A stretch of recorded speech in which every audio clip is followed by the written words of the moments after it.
Welcome back. Good to have you here. So far, I loved your question. That was really cool. We've talked about how changing the neutrons changes the isotope number. It makes a new isotope out of the other one. What we're going to do now is finally start talking about what happens when you change the electrons. And on an ulterior, on a broader view of what we're doing right now, we're starting to talk about the glue that holds molecules and compounds together. And like some compounds are super strong and some are super weak. And to analyze why they're strong or weak, we need to think about the forces that hold them together. And the first force we're going to look at here is called the Ionic force, and it involves ions. So an ion is nothing more than an atom or a group of atoms with a positive or negative charge. So if you start, for example, with regular sodium metal, all right, on the periodic table, sodium is number 11, and that means 11 protons. And again, we're not going to change that number, because if you change the number of protons, you would change the element. So if you added a proton to sodium, it would have 12 protons, and it would be magnesium. If you took away a proton, it would have only 10 protons, and it would be neon. So the proton numbers are not going to change in the discussion of ions. But what will change is the number of electrons. Now we're going to see here that sodium is happy losing one electron. A neutral atom will always have equal protons and electrons. And that's basically what problem set number 2 and quiz number 2 is going to be about, by the way. So a neutral sodium atom would have 11 protons, because that's the atomic number, and that means it would have 11 electrons as well. If sodium was to lose an electron, which we'll see is pretty easy, the protons stay the same, but now there's one less electron in the sodium orbit, all right? That extra electron has gone away. Now, a proton is positive. So if sodium has 11 positive 1 protons and only 10 negative 1 electrons, you can, if you want, do the math. Positive 11 minus 10, this is going to be a positive 1 ion of sodium, all right? And if you look, there's a little superscript right there with a positive on it. That's what positive 1 means. So we saw that the subscript on the right was the number of atoms, like H2O, all right? Now we're seeing the upper right quadrant has a use as well. If it's a positive charge, it's going to show then as a positive 1. That means that it has lost an electron. Now, chlorine down here, chlorine is number 17. That means it has 17 protons, and a neutral atom of chlorine would have the same number of electrons, 17 electrons.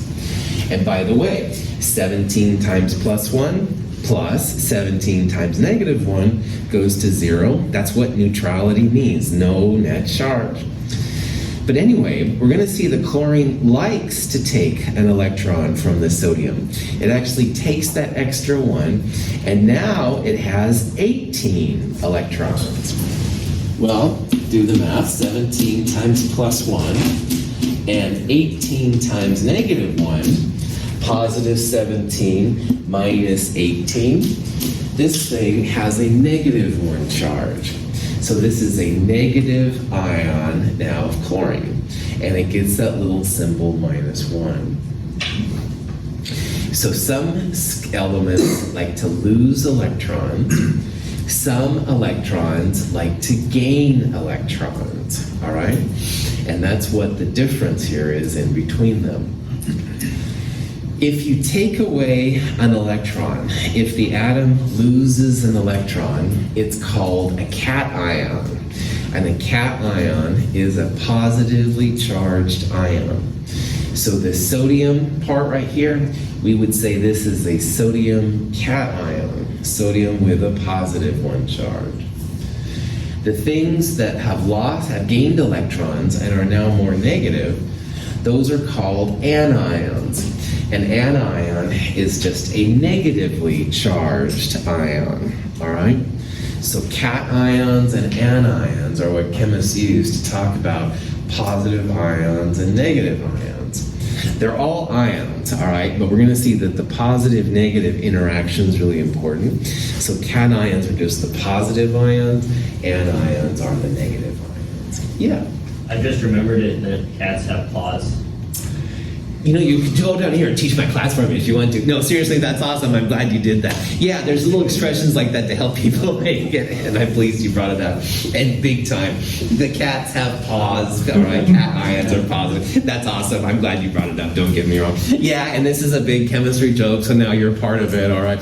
Cat ions positive. There's cat ion mugs and all kinds of stuff. So anyway, if you're a dog person, I apologize. But anyway, cats have paws is a cool way to remember that cat ions are positive. Well done that you saw that, man. It's so good. One weird thing about positive cations and negative anions, all right, is that a lot of times people tend to get this confused with money, all right? A dollar bill. It's good to be in the front sometimes. I just lost $1. It's okay, by the way. I just lost $1, but I'm now positive, all right? She has gained $1, so she would be in chemistry world negative. But it feels weird when you think about this in money, and I'm just giving you a heads up, because I've lost money, so you'd think it would be like a negative income. You've gained money, so it's a positive income. But in chemistry, it's kind of the opposite. You lose positive protons. So now, thanks for playing, you lose negative electrons. Sorry. So I'm now positive and she's negative. But when you think about it in money, she, of course, has gained $1 and I have lost $1. That is your dollar, by the way. This is a demo I do every time. So, woohoo, working in the front once in a while is positive. Anyway, stupid Prof Tricks 101. This is what I want you to realize. Money and electrons are different, all right? You lose an electron, you become more positive. You gain an electron, you become more negative. And if you think about that in terms of money, it's going to mess you up. So don't do it, all right? Losing electrons, positive. Cats are positive.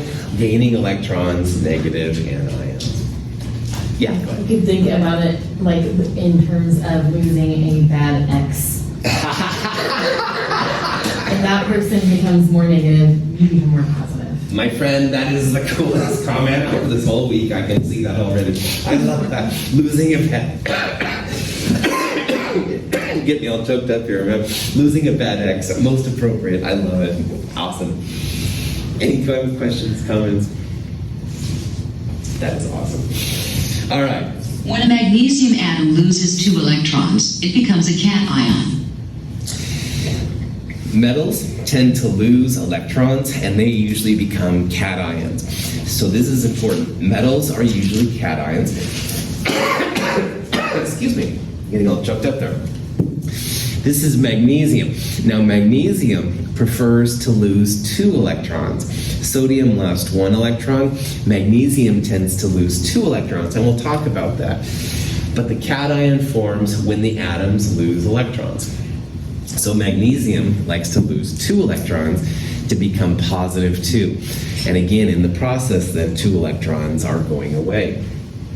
Fluorine becomes an anion when it gains 1 electron. Fluorine, like chlorine, likes to gain 1 electron. And so fluorine, when it gains 1 electron, it becomes the fluorine anion. It's negative. We're going to talk about how there's patterns to electrons being gained and lost here coming up. And it has to do with the cool noble gas kids on the back of the bus that everybody wants to be like, but I'll babble about that later. Again, the important part here, cations are positive, and we're going to see that most of the time that's metals. Anions become negative as they gain electrons, and most of the time the anions are the non-metals. And again, this metalloid line that kind of bisects is the separation. Metals on the left, which is basically almost all the periodic table, and non-metals on the upper right, these guys with a little bit of hydrogen. So, okay. Knowing the charge on the metal is super important, and this is where there's a big difference between the main group metals and all the other metals out there. So we're going to start talking about fixed charge metals. And these are just metals where we always know their charge, all right? And the fixed charge metals are groups 1A, groups 2As, and the stairs. And so as an example of that, sodium is a group 1A metal, and sodium, like we saw earlier, loves to become positive 1. Everything in group 1A likes to be positive 1. Lithium, potassium, rubidium, cesium, francium, even hydrogen a lot of times will be positive 1. Everything in that group is positive 1. And this is why I talked about the groups at the end of the last section, because groups are super important. Almost everything in that same family is going to have the same behavior. And when it comes to charges, that's a pretty good bet. So everything in group 1A, positive 1. Everything in group 2A, right next door, positive 2.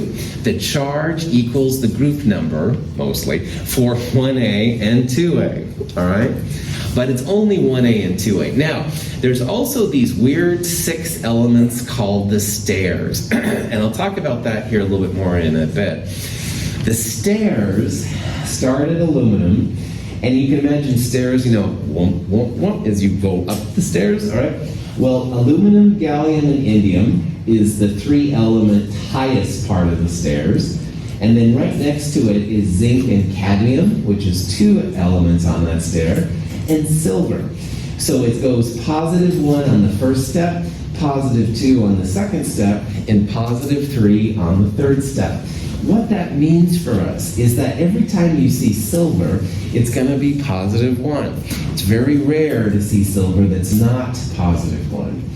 Zinc and cadmium will both be positive 2, and aluminum, gallium, and indium on the third step, positive 3. So the stairs, group 1A and group 2A, these are fixed charge, and that means predictable. And when you start making compounds, knowing what charge it's going to be, pretty important. A lot of the periodic table we're going to see we don't know, but these particular groups we do. Now, there's a lot of metals that aren't 1A, 2A, or the stairs. All the other metals are what we're going to call variable charge metals. And these guys can be tough to predict. So we don't know what the charge is. So chemists will use a Roman number to represent the charge on the metal. And so as a good example of this, iron is very commonly positive 2 and positive 3. We'll talk about iron plus 2 as an iron Roman numeral 2 ion. I would call it iron 2 ion, but I'm going to say Roman numeral parentheses, etc., just make it clear. Iron plus 3 would be iron Roman numeral 3 iron. There's also, for example, an iron plus 6. That would be an iron 6 ion. It can be other ones. Here's vanadium 3 ion. Copper is an example of one that there's copper 1, copper 2, and stuff like that.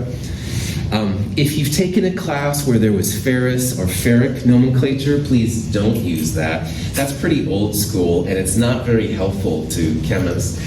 Try to use just Roman numerals and stuff whenever possible.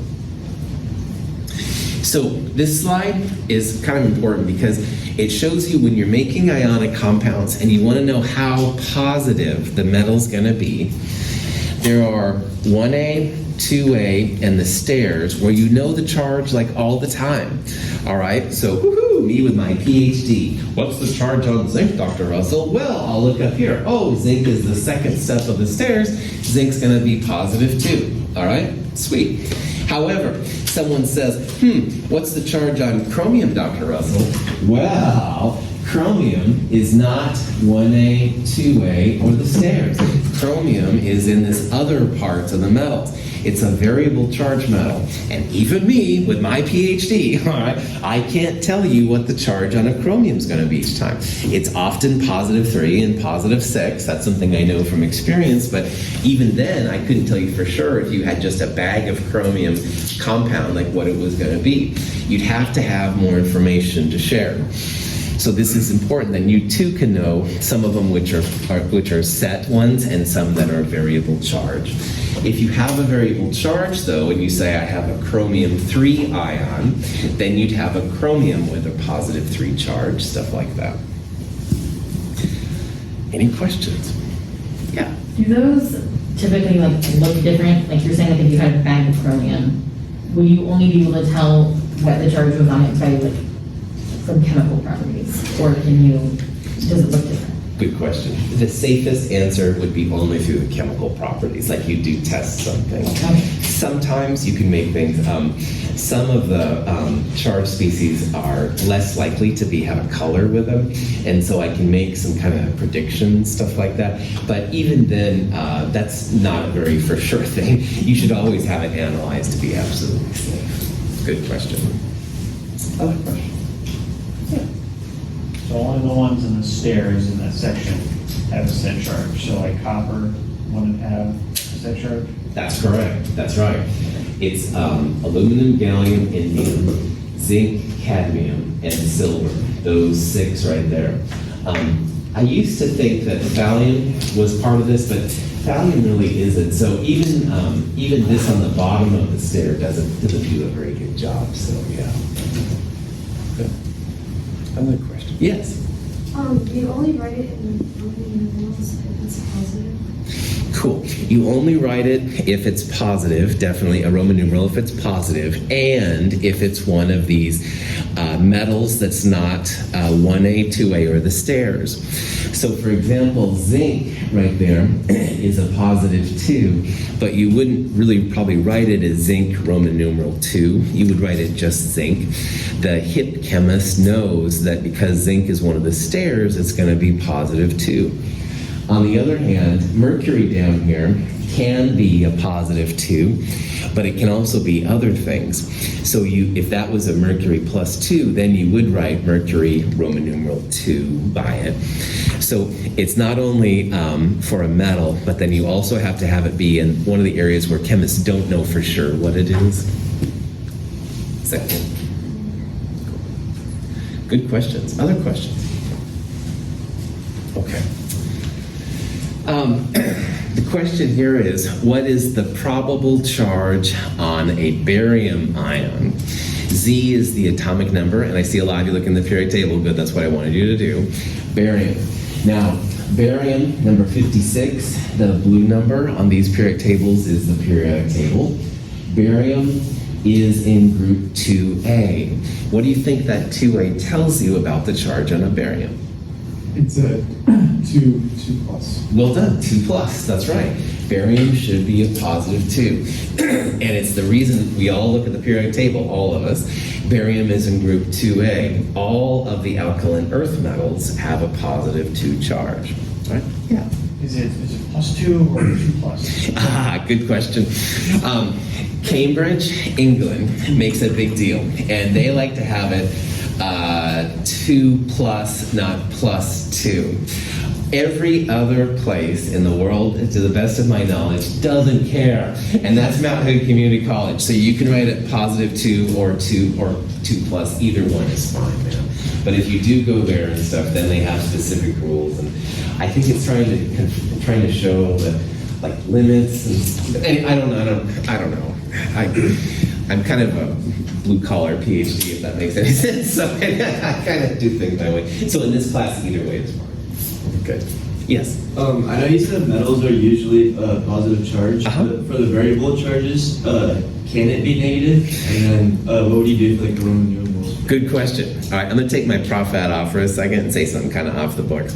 Now, in Chem 221, all the metals are going to be positive, but in the real world, you can have negative variable charge metals. You're absolutely right. And iron is a good example of one where you can have a negative. It's pretty rare, all right, and so that's why we're not going to talk about it like in this course, but in the real world, yeah, there are some negative metals out there and stuff, and that's pretty cool. That's more than we need to be into at that time, though, so prof hat back on, oh no, the metals are always positive. Hint, hint, wink, wink. Good, excellent question, man. 99% of the time, metals are going to be positive. All right, but in the real world, there are some exceptions. Other questions? Cool questions. All right. here's the stairs again, and these, I don't know, there's lots of reasons, people try and argue why this occurred, and honestly there's not really good questions, but it's easy to visualize, like first step, +1, second step, +2, third step, +3, and there's 1 and 2 and 3 elements in each one of those, so it's kind of powerful. Again, thallium below, boron above, not quite as predictable, all right? It's very interesting how this works out. And like copper above silver, copper is all over the place too. So these 6 elements, along with groups 1A and 2A, those are the only metals where you know all the time what the charge is going to be. And we're going to see that having a positive charge is kind of like making a handshake. And you got to know if you have only one hand out for the handshake or 2 hands out for the handshake. This is one way that we can predict how many positive charged hands are out there ready to make things. The other ones will have to use a Roman numeral to show what their charge is, because we just don't know what their charge is that accurately. All right. By the way, the lab this week is a nomenclature lab. It's naming. And we'll go over this kind of stuff and start putting compounds together. This part's really important in chemistry. You want to make sure that you have the right compound for the right job. And again, like we've seen, having the wrong compound can have some pretty crazy consequences. So being able to name things is pretty important. All right. Now, nonmetals are usually the negative ions. And again, there are exceptions and stuff like that, but I won't talk about that this year. They brought that up. Nonmetals have a pretty predictable charge. The charge on a nonmetal is usually the group number -8. Now, we've seen already examples with fluorine and chlorine. And both fluorine and chlorine like to gain an electron to become a -1 ion. And we can see this now because these are group 7A. So 7 - 8 means that they're going to have a -1 charge. And the same thing for bromine and iodine, and if astatine would do it, that would probably be a 2. Likewise, oxygen in group 6A, 6 - 8, oxygen likes to gain 2 electrons to become an oxygen -2. Sulfur would be the same thing. Everything in this group was similar. Sulfur would have -2 charge, selenium -2, tellurium. Nitrogen in group 5, 5 - 8, -3. Now, in order to designate the difference between a regular atom and a negative ion, an anion, most of these names will get an IDE at the ending. So instead of oxygen, it becomes oxide.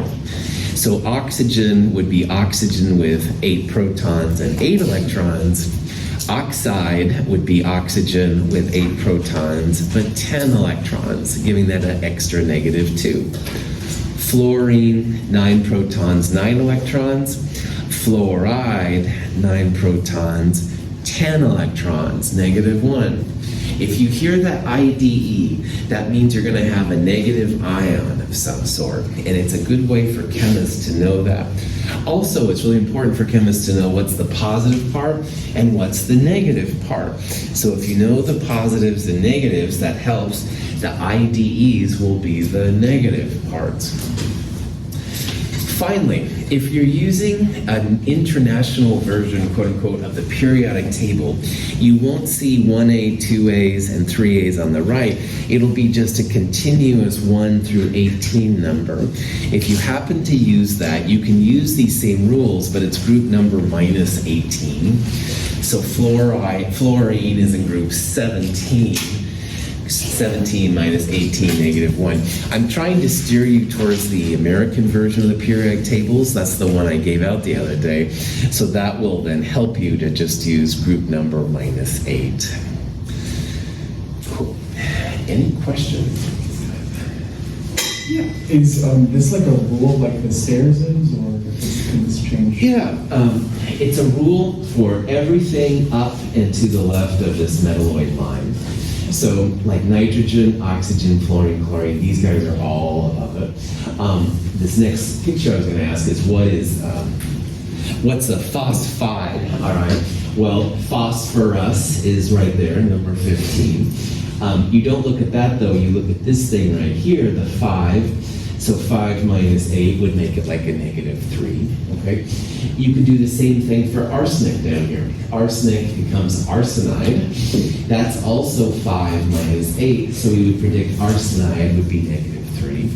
It works pretty well for things up and above that metalloid line, which is cool. The things on the metalloid line, little more uncertain, but more often than not, it works out pretty well. I have a question about the metalloid line. Mm-hmm, sure. Because I feel like there was a different one where I saw it go up between boron and carbon. Is that not how it is, or does it go that way between boron and silicon? Cool. Yeah. Most of the time, it like starts right here and Okay. goes like that, but you'll see different versions of it, okay? Okay. And I want to make this very clear. I will never ask you like, is silicon metalloid, metal or non-metal? Because that will vary depending on the version of the metalloid line you see. And just know that things around that area will sometimes be positive, sometimes be negative. Sometimes they'll share electrons, which is the other kind of glue holding things together too. Just realize that area isn't quite as well defined. All right. Okay. But in this class, yeah, you won't have to know where, like, is this a metalloid or something? No, that would be fascist. Anyway, other questions? These are good questions. All right. So for a question like this, then, it's definitely phosphide. Phosphorus becomes IDE, phosphide. And to figure out the charge, you don't look at the number of electrons on phosphorus, you look at the group number, all right? And everything in that group 5A, all those pnictogens, 5 minus 8, they should have a -3 charge, which is really cool. The very bottom of that group is bismuth, a metal, all right? And metals are following the rules of the other ones. Bismuth, a metal, is not a stair. It's not 1A or 2A. So bismuth is one of the variable charge metals. We would use a Roman numeral with that kind. But if it's a non-metal and it's roughly metalloid line or higher, then these rules are applied pretty well. All right, so this is just an overview of basically what I said. We're going to start taking the positives and combining them with the negatives, and that's a pretty strong bond, all right? But anyway, we need to know how positive or how negative something is.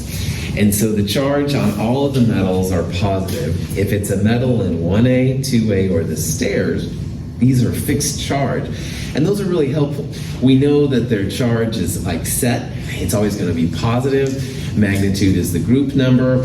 The stairs, of course, have their own 1A, 2A, 1 positive, 2 positive, 3 kind of thing. Pretty chill.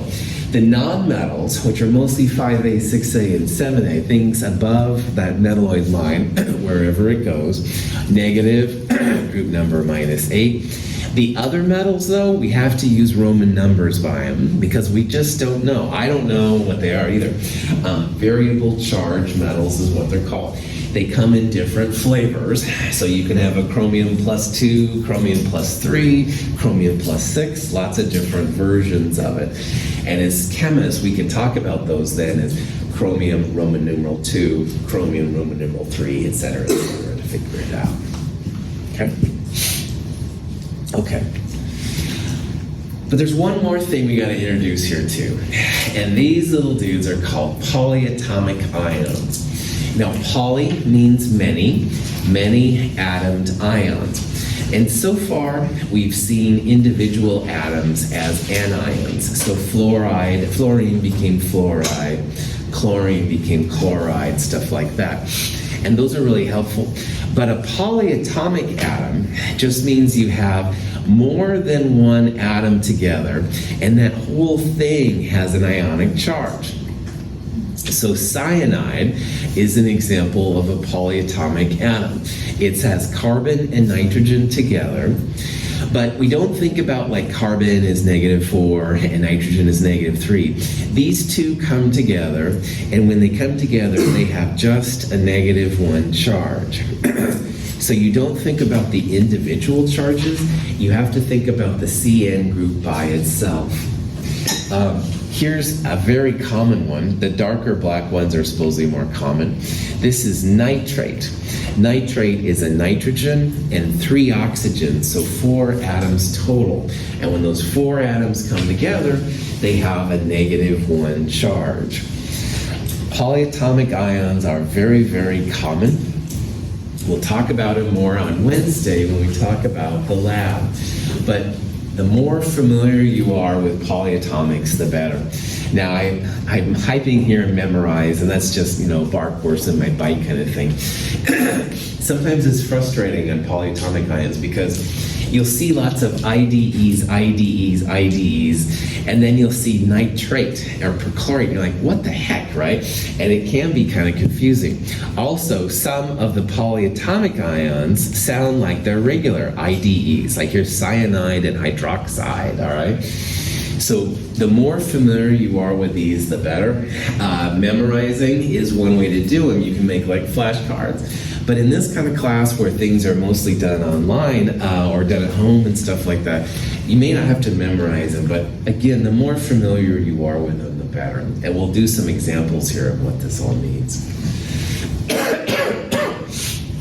Most of the polyatomic ions are negative. So everything down here, these are all negative polyatomic ions. So if you have to guess on a polyatomic ion, assume they're going to be anions. They're going to be negative. But there is one very popular and important positive polyatomic ion, which is the ammonium ion. But the ammonium thing has its own craziness. We saw earlier how NH3 is ammonia, and now this is NH4 plus, and that is ammonium. It is easy to turn ammonia into ammonium, and it's easy to turn ammonium back into ammonia. But they are different, all right? You can see what's happening here maybe is if you add an H plus, NH3 becomes NH4 plus, like an additional hydrogen +1 charge. If you take away an H plus, you can turn ammonium back into ammonia. They sound very similar, but they are different, all right? Ammonium is positive, ammonia is neutral. Just kind of FYI on that. If you see something with an ATE or an ITE ending, that means that you've got something with oxygen. Oxygen is a very social element, as we saw in that video. It combines with lots of different things. And so one thing you sometimes see is that here's like nitrate, nitrite, chromate, chlorate. Those are all oxygen-containing species. So that's another way sometimes to help out. Again, we'll talk about this more on Wednesday. Are there any questions right now? So which probably does not contain oxygen? And again, oxygen compounds, a lot of times, like we said, will have ATEs or ITEs on them. So you may or may not know what these formulas are. All right, but if you look at the endings here, well, ATE, ITE, ATE, ATE, these 4 probably have it. So if you have to guess and you don't know what the formulas are, you would guess then that E is a good example of one that doesn't have oxygen, and you'd be right. Cyanide is a CN negative one. There's no oxygen with it. So the oxygen compounds often have ATEs and ITE names by them. That's another thing that sometimes helps out.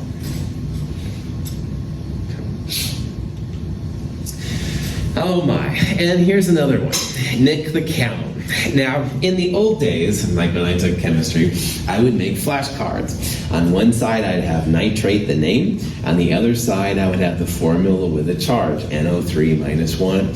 And if I was on the bus or, waiting for a lecture to start, I'd just flip through them real fast, trying to help me memorize them. Nick the Camel is something that kind of came out of left field at me one year, and it is a way to help you memorize not only what the formulas are all about, but it also tells you information on how many oxygens and what the charge is. And so some people like this, some people don't, and you have to decide if it's helpful to you or not, and there's no problems either way. But if you like Nick the Camel, then here's a little expression for you. Nick the Camel brat ate icky clam for supper in Phoenix. And you're like, what the? I understand. Well, there's a little saying here.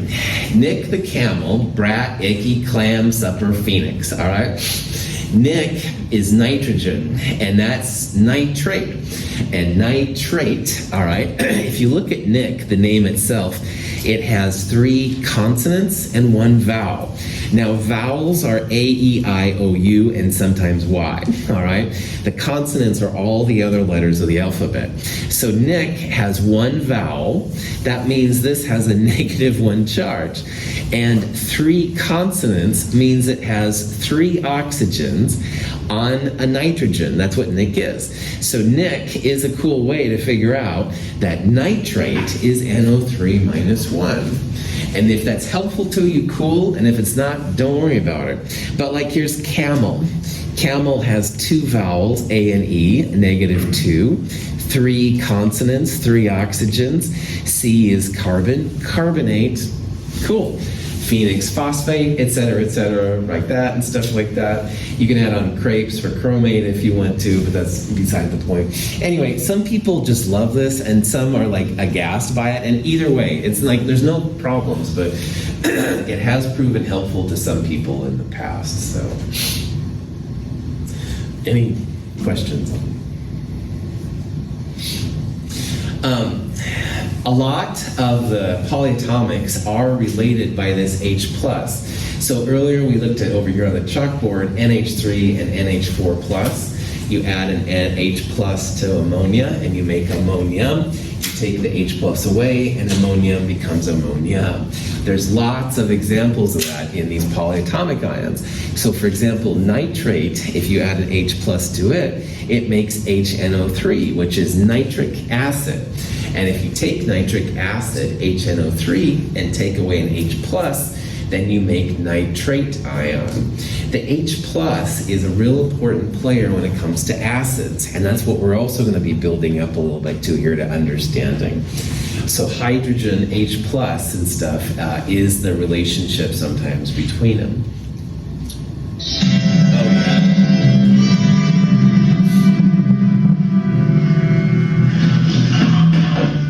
Is there only some way we could contact him? Yes, indeed, Doctor, if only there were. Notice the substance encrusting that rock. Yes. Unless I'm mistaken, it's potassium nitrate. Oh, yeah. So, perhaps nothing, Doctor. Perhaps everything. All right, this is, I'm a Star Trek dork, all right, I admit it, and potassium nitrate, all right. Potassium nitrate, NO3 minus with a K+. Star Trek. You don't have to like Star Trek to get an A in this class, just letting you know. Questions? Good. All right, this is another, here's the ammonium thing here once again, stuff. This shows some of the things that happens. Ammonia can react pretty readily with water, and it makes initially an ammonium hydroxide, but ammonium hydroxide will break up into the ammonium. So this is a fancier way of what I was talking about over here. Ammonium is one of the few positive polyatomic cations. Most of these are negative, all right, so they'll combine with positive things, but ammonium is an example of one that can combine with other. Yes, there are other positive polyatomics, but they're not as common. Ammonium is by far the most common. Phosphate, sulfate, acetate, sulfite are all common polyatomic ions. Let's focus on this one right here. This is a common thing that happens when you have one less oxygen but the same central atom. So notice here that sulfate, all right, ATE, and sulfite. As you go from an ate to an ite, You don't change the charge, you don't change the central atom, but you do lose one electron, or one oxygen, excuse me. So sulfate has 4 and sulfate has 3 oxygens, all right? That's a real common thing. Going from an 8 to an ite, you have less oxygens. However, that doesn't mean that 8s and ites are always 4 and 3 oxygens either. So for example, NO3 minus 1 is nitrate, and NO2 minus 1, nitrite.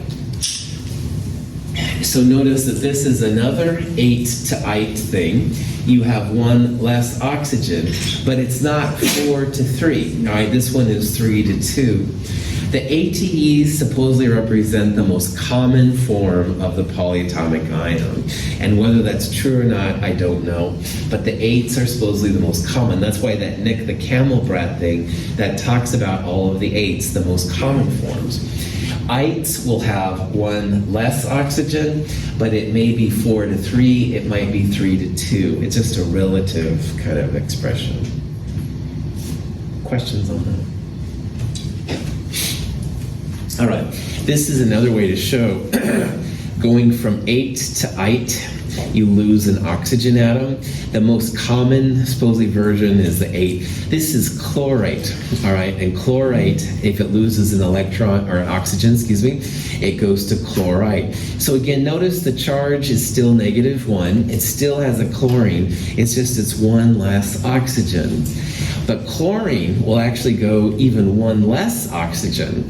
This is ClO -1, so it has even 1 less one. This is hypochlorite, all right? So if you go 1 less oxygen, it goes 8 to ite.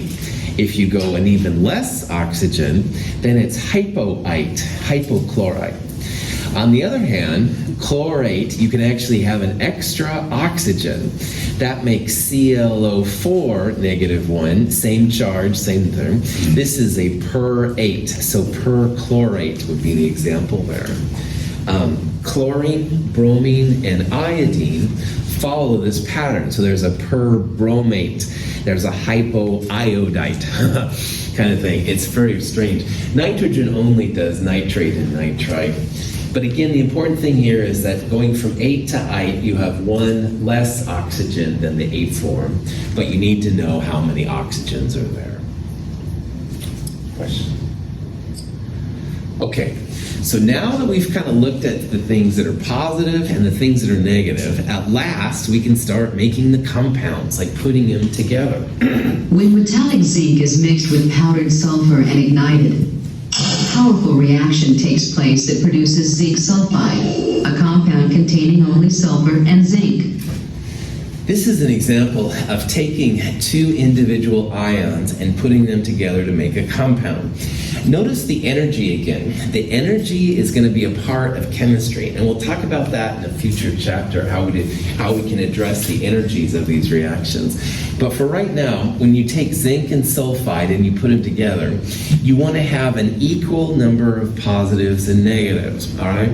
And if you're going to have a compound which is somewhat stable at all, you've got to have an equal number of positive charges to an equal number of negative charges.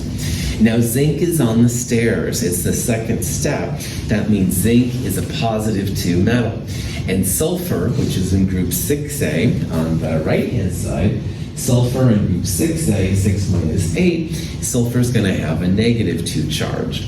So zinc has positive 2, like 2 hands coming to it. Sulfur is negative 2 with 2 negative hands. That's equal positives and negatives. So zinc sulfide is the compound that forms. And you just want to make sure you don't have any extra positives and negatives. If you make extra positives and negatives, the things around us like water and oxygen will react. They'll see them like magnets in the night or something like that, and they'll be attracted to them. But if everything is neutral, then things tend to like ignore them, all right? It's kind of one of the reactive kind of patterns we'll see. So we're going to look at how cations and anions, how positively charged species and negatively charged species come together to make compounds. And again, the goal is to make them as neutral as possible. When sodium and chlorine react, the sodium transfers an electron to the chlorine, forming oppositely charged ions. Although the compound has no net charge, its component ions of opposite charge attract each other to form ionic bonds. In turn, these ions are attracted to others, and an ionic solid called a crystal lattice is created.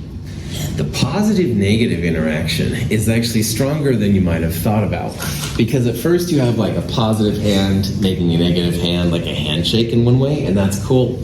But what's really cool is that positives will make like a positive-negative to the right, and they'll also make positive-negatives to the left. So you have like a longer interaction. Plus, you can have above and below. You can have forward and backwards, right? There's all these different ways. So when you have neutral positives and negatives, they get really strong. And a lot of times they make what's called a crystal lattice, which is nothing more than an alternating positive, negative, positive, negative, positive, negative. So this is really what table salt looks like. If we could get down on the atomic level, it's not like little NaCl's floating around with each other. It's actually alternating NaCl, NaCl, NaCl. And in all directions like that, that makes for a pretty strong bond. These things are pretty tough, actually. Ammonium chloride is another example where you have equal positives and negatives. Now, ammonium is that NH4 plus thing, all right, and that's a bigger piece, but it's just like a positive, and the gold ones there are the chlorides, the negatives. So again, you got positive, negative, and every time you've got this positive-negative interaction like that, it's not just one-to-one, it goes on in 3 dimensions, all right, and that makes for some pretty strong kind of things. We call these compounds ionic compounds because they're made of things that are missing electrons, the cations, and things with extra electrons, the anions. And when they come together to make neutral things, they become very, very strong. And again, they're very resistant to things in the environment which might try to break them down. Any questions on that? Here's some other examples. Now, again, the name of the game here is you want to make a compound with no net charge. So calcium fluoride, all right, has calcium ions and fluorine, which has been turned into fluorides. Now, calcium is a group 2A metal, so it has like a positive 2, and you can literally think about that as 2 hands wanting to be shook their hands, if you will.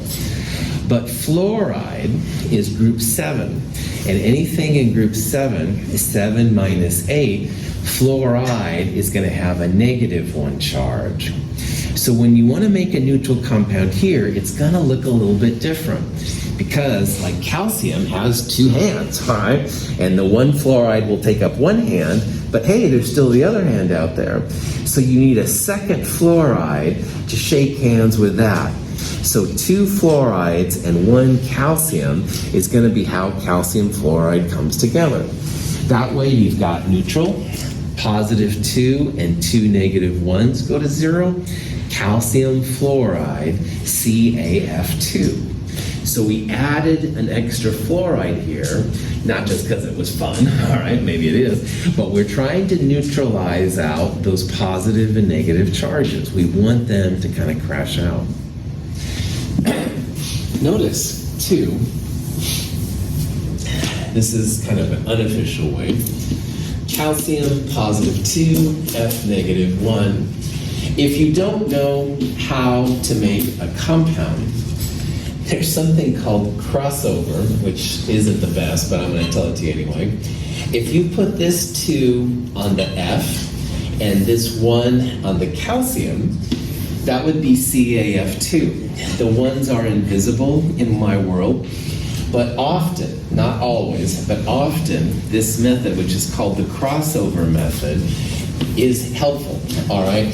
Now, crossover does not work 100% of the time. It's like 90%, but if you're stuck on a problem, often exchanging the charges like that is a way that you can find out. I prefer that you think about it in terms of like handshakes, all right? Calcium has positive 2, 1 fluorine takes care of one of them, but you need a second one to make the second one happen. But if you're stuck, this kind of crossover method can be helpful. Question? Magnesium is another group 2A alkaline earth metal like calcium, and magnesium will also have a positive 2 charge.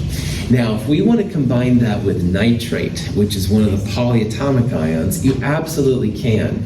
Nitrate is a -1, just like fluoride was a -1. So just like we did kind of before, the 1 on nitrate can go to magnesium, the 2 on nitrate will go over there. Notice the way we wrote this though. We wrote it as Mg parentheses NO3 parentheses 2. If you have more than one polyatomic ion, you've got to put it in parentheses. If you didn't have the parentheses, it would look like MgNO32, all right? And that would be messing with the chemist because you hardly ever have 32 oxygen atoms like that. But if you put it in parentheses, that tells the chemist, aha, 2 nitrates for 1 magnesium. So same kind of process, just different ones. Here's an example where we have an iron positive 2 and a phosphate -3. Now, the ultimate way to figure out how this goes to neutrality would be to use a common denominator. And if 3 times 2 is 6, 6 is the common denominator.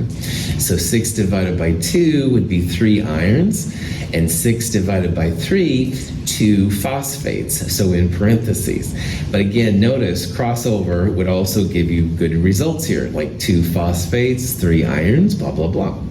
Now, this compound we would call iron Roman numeral 2 phosphate because we have an iron plus 2. Iron 3 phosphate with a positive 3 charge would only need 1 negative 3 phosphate to bond. So iron 3 phosphate would be FePO4. And now hopefully you can start to see why naming is so important, because iron 2 phosphate, quite a different combination of iron to phosphate than iron 3 phosphate, and you want to make sure you have the right compound and stuff like that. Any questions on that? All right, let's take a break. It's about 10:54. We'll meet back here at 11 o'clock-ish and stuff, so stretch your legs.